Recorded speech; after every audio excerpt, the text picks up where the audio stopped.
அந்த பக்கம் போனவங்களுக்கு தெரியும், ரோட்டுக்கு நடுவில் சென்டர் மீடியன்லாம் இருக்கும். இந்த ரேஸ் நடத்தணுன்றதுக்காக சென்டர் மீடியன்லாம் ரிமூவ் பண்ணாங்கங்க.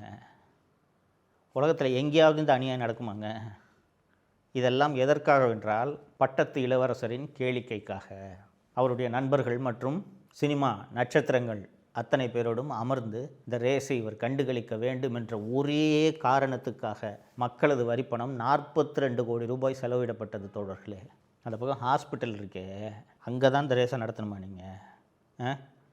இருங்காட்டுக்கோட்டையில் ரேஸ் நடத்தி அங்கே போய் உட்காந்து பாருங்கள். உங்களை யாராவது வேண்டான்னு சொன்னாங்களா? எதிர்க்கட்சிகள் எல்லாம் எதுக்கே அங்கே ரேஸ் நடத்துகிறீங்கன்னு விமர்சனம் செய்தபோது, விளையாட்டை வளர்ப்பதற்காக இது செய்கிறேன் என்று சொன்னார்.